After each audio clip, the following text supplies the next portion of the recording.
Maka kita harus rame-rame datang ke KPK atau ke kepolisian mengingatkan aparat penegak hukum agar supaya segera melakukan penyelidikan terhadap keluarga Bunyoro. Mari kita duduk KPK dan kantor kepolisian untuk mengingatkan bahwa segera melakukan penyelidikan terhadap Presiden Jokowi. Adili Jokowi. A few moments later. Menurut saya menghimbau teman saya Pak Jokowi, ya, supaya mungkin lebih elok, lebih arif, memberi contoh kepada masyarakat supaya tidak melanjutkan laporannya.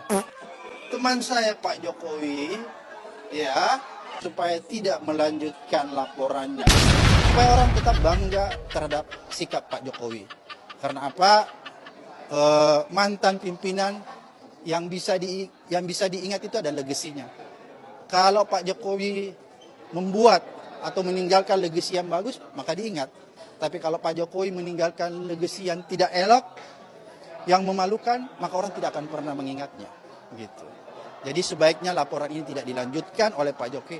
Ataupun kalau Pak Jokowi bersikeras melanjutkan laporan ini, maka seharusnya, lagi-lagi, seharusnya aparat penegak hukum, dalam hal ini kepolisian, tidak punya dasar untuk menindaklanjuti.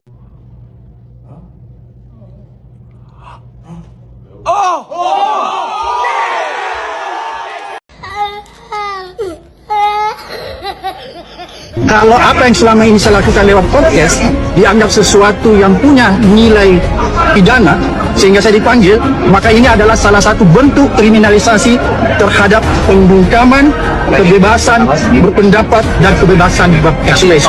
Dan yang paling berbahaya lagi, bahwa pemanggilan saya ini adalah sebuah tujuan proses ingin mempersempit adanya ruang demokrasi.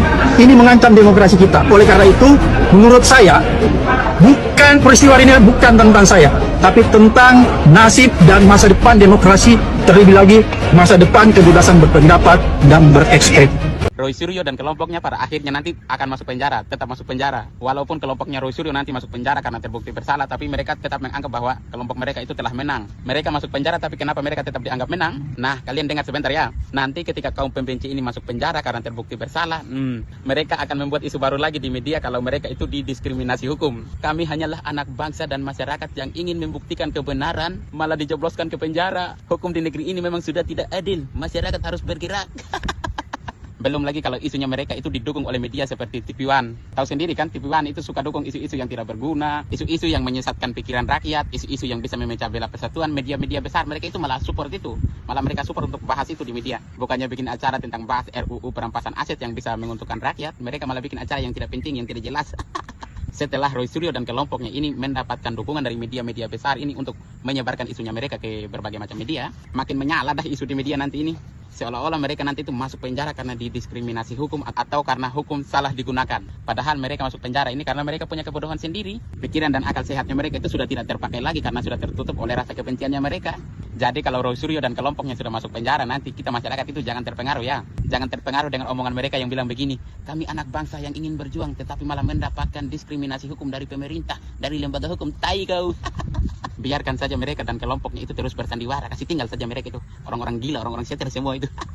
Karena kalau sampai masyarakat percaya dengan isu yang Roy Suryo dan kelompoknya buat ini, otomatis Roy Suryo menang. Tapi kalau masyarakat tetap tidak percaya dengan isunya mereka, bahkan tidak peduli dengan isu yang mereka utarakan di media, mereka 100% kalah telak. Karena mereka gagal meyakinkan masyarakat lewat opini yang mereka utarakan di media selama ini. Sia-sia jadinya perjuangan mereka selama ini kalau sampai masyarakat tidak percaya juga dengan isunya mereka, ya sia-sia. Buat yang belum mengerti tentang gunanya isu di media itu apa, dan yang belum mengerti apa tujuan asli dari tuduhan ijazah palsunya Pak Jokowi ini dari kelompoknya Roy Suryo, kalian silahkan nonton video saya yang ini, yang ada mukanya Rocky Gerung ya. Di sana saya sudah jelaskan semua kok tujuan mereka dan keuntungan untuk mereka itu apa. Kalian nonton sampai selesai ya video yang ini yang ada mukanya Rocky Gerung, pasti kalian mengerti kok. Mau apa lagi kepolisian nih? Mau memenjarakan kami? Komnas HAM di mana berdirinya berpihak pada kami? Harusnya kan meminta bukti. Polisi, benar nggak itu? Transkrip nilainya benar nggak?